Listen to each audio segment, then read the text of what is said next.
Sorry. Come on. There we go.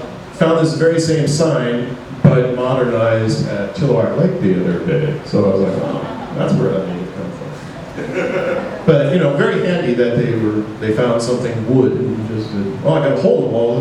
Let's steal a sign. Yeah. And then we got the absurd scissors and knives in the wall. I'm like, well, I'm gonna write about this? Make it exciting for you people to like, well, look what we found. So, cheap steak knives and scissors in the walls. It's exciting. Keep you enthralled. Then I was coming into work one day and Troy, I check in the site every now, like twice a week. And Troy asked me and he said, oh, I found some things in the Imperial. I thought, oh, he goes, you know, a sign or, you know, some painted signs.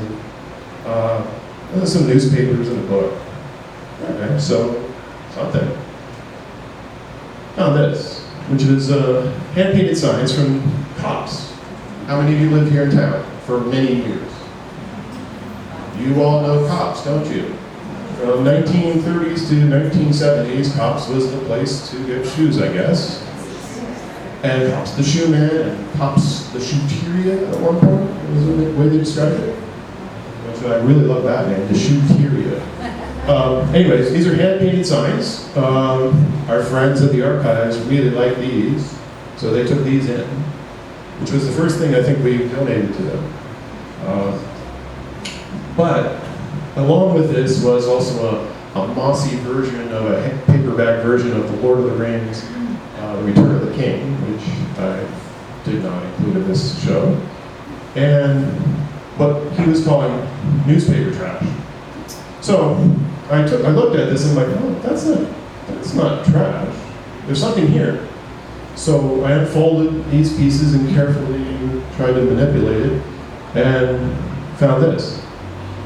It's a movie handbill from 1950. This was found under the floorboards in the front of the theater. Now, I don't know if you remember going into the building the past 10 years. You walked in, there was 2 elevated window display areas. This is underneath one of the window display areas.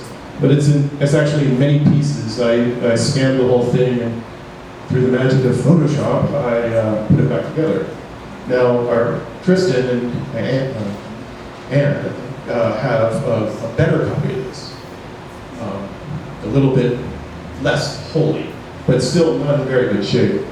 And this is the, whoops, that's far away. This is the other side. You know, you can see this is the kind of condition. I'm still thrilled by it because this is crappy paper. This is high acidic paper, and it's printed 2-color. Look how brilliant those reds are. And you can still see King Albert and King George fairly clearly. But last week, as we were removing some of the flooring from the ceiling, well, the ceiling is the flooring in these buildings. Some of them are very simple in those terms. There's not much difference between those. We found this, and I'm very thrilled by this. This is a almost perfect copy of that from 1950.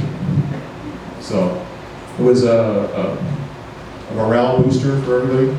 The Battle of the Somme was a very long, stretched out, deadly battle, and they didn't have internet, they didn't have TV, so they'd come to the theater every now and then and they'd get an update. And this was 5,300 feet. We don't think about movies in those terms, but they did. It's pretty exciting. And this is the reverse side, which we didn't really see very well because it was covered in some sort of black ick. And here you can see this is they call this looking through the periscope. It's a real periscope shot. It looks to me more like it's maybe a periscope shot that they've enhanced a little bit with their version of Photoshop at that time. But it's a brilliant little piece. I'm really excited about that.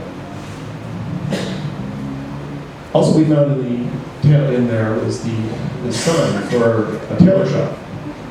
Somebody commented that they remember seeing this as a child. It was amazing. We found it as a shim for a joist. I mean, it was just stuck in there, used as a utility. And Troy, again, here comes Troy. He found it, pulled it out, and said, I think John will like this. So And yes, I did. It's a beautiful hand-painted sign. You can see the copper from the old thing. And I thought I better check this out a little bit, see if it has any provenance, so that is it really a tailor shop from there, or is it some sign? You know, we all find these signs now, fake signs. Maybe it's one of those. So I went to the archives, once again, back at the archives, and they have they're really a wonderful resource. I can't thank them enough for all the help that I've been able to, how much I've been able to utilize their online services. I've found so much out about this town, and it's just at your fingertips. You just type a word in like, what was it, invisible mending, and I found this. Central Tailor Shop, upstairs over Cop's shoe store, alterations repairing, invisible mending. So yes, that really existed at the old Imperial Theater. Yes. I just have a